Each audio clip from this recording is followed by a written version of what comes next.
Gandang gabi po sa ating lahat. Ang aking babasahin ngayon ay makikita sa mga awit, Kapitulo 56, versikulo 1 hanggang 3. Panalangin ng pagtitiwala sa Diyos. Maawa ka, Panginoon, ako iyong kahabagan. Lagi akong inuusig, nilulusob ng kaaway, nilusob nila ako, walang tigil buong araw. O kay rami nila ngayon sa akin ay lumalaban. Kapag ako'y natatakot, o aking Diyos na dakila, sa'yo ko ilalagak pag-asa ko at tiwala. Maraming salamat po rin, Panginoon. God bless. Isang mapagpalang tanghali po sa ating lahat. Aking pong ibabahagi ngayon ay mula po sa Aklat ng Mga Awit, Kabanata 56, sa talata 4 hanggang 5, ito po ang naksaad. Pangako niyang binitawi, pinupuri ko ng lubos. Tayong sa iyo, umaasa't nananalig ako. O Diyos, sa tauring katulad ko, hindi ako matatakot. Ang lahat ng kaaway ko'y lagi akong ginugulo. Ang palagi niisip ay kanilang saktan ako. Ito po ang salita mula sa banal na kasultan. Ang pagpupuri po at pasalamat ay laging sa Amang Lumikha. Amen.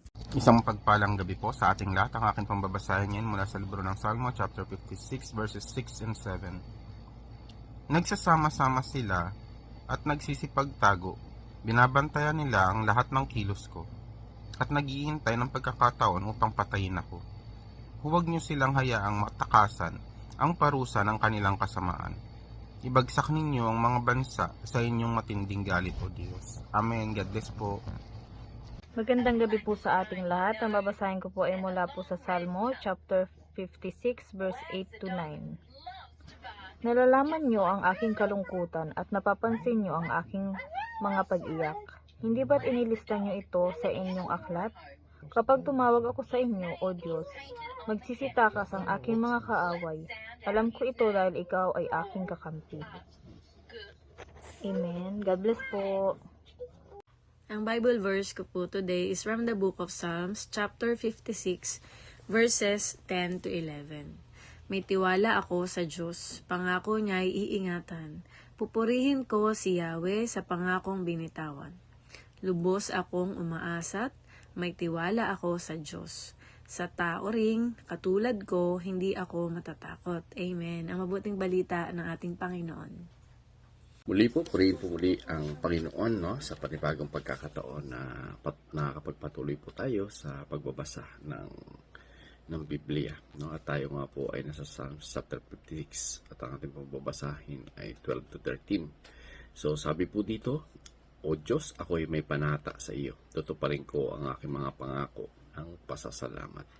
Sapagkat iniligtas mo ang aking kaluluwa sa kamatayan. Oo, ang aking mga paa sa pagkadapa upang ako'y makalakad sa harap ng Diyos sa liwanag ng buhay. No? So dito makikita po natin na sinulat po ni David yung Psalms 56.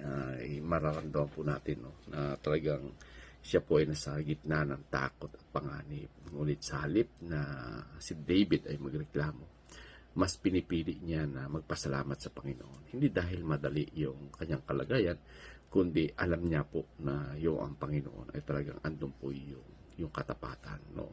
So ibig sabihin yung desisyon na ginawa ni David ay talagang isa ito sa napakaganda na dapat nating makita, no, na yung hindi ka dapat basta-basta nangangamba, kundi dapat ilapit natin yung ating sarili sa Panginoon sapagkat siya lang po yung makakatulong.